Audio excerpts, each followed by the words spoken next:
Hi guys, so in the other videos I have made, I have talked about the Golden Age and the Silver Age, and now we reach to the Bronze Age, from 1970s to about 1985. Now the reason I stopped on 1985 is because in 1986 leads into the Modern Age, so I'll be making videos about half of the 80s, 90s, and so on. So let's get to it. Similar to what I did with the Silver Age video, I'll be jumping in different years back and forward due to some characters' famous storylines. Now, the 1970s is an era that really became a game changer for comics. Knowing the comic code was still active, Marvel and DC decided to bring in somewhat of that dark and ancient themes. I guess because fans who are born in from 1950s to 60s are older now and wanted some mature storytelling. So DC started doing a team up between Green Lantern and Green Arrow, which they had Dennis and Neil to work on in issue 76. This is where issue 85 and 6 is where the real change happened, where they did a drug storyline that involves Roy, Green Lantern's Arrow, psychic. Also, issue 87 was the debut of Jon Stewart. Anyway, Marvel did something similar as well, where Spider-Man issue 96 also tackled with the same thing as well.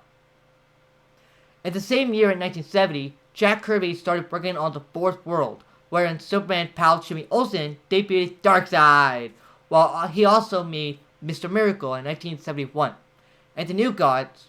Meanwhile, Iron Man would have a story arc about Tony's alcohol in issue 120 and 128 in 1979. How did Marvel get away from that? It's unknown. But anyway, back to some lighter comic books. So how about the X-Men? Well, so far, they, for some reason, had some bad sales and canceled the series in 1970 with issue 66, and started doing reprints of the X-Men after that. But not until 1974 when Wolverine debuted in The Incredible Hulk, issue 180, while his full appearance was in issue 81, created by Lin Win and John Romita Sr.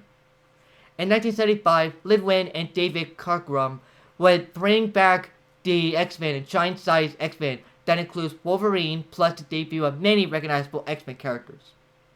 Soon later, Chris Claremont would write the X-Men comics and made some popular stories like Phoenix Saga that starts on issue 101 in 1976, the Dark Phoenix Saga that started on issue 129 in 1980, and Days of Future Past that starts on issue 141 in 1981.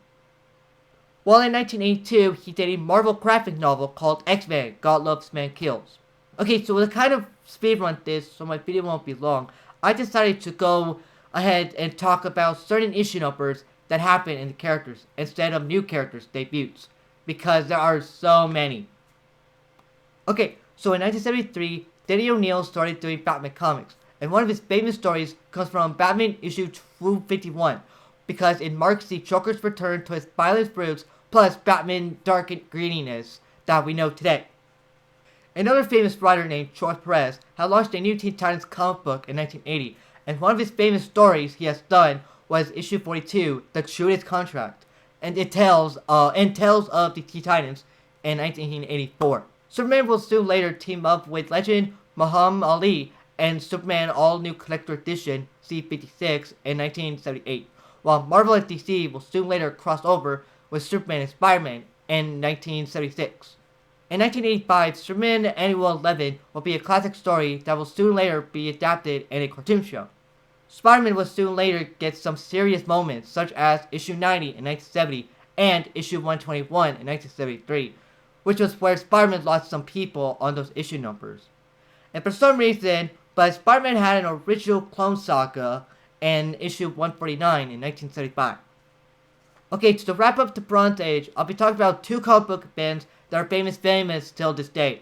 In 1984, Marvel had a toy line, and they soon later made a comic book band called Secret Wars, or that toy brand.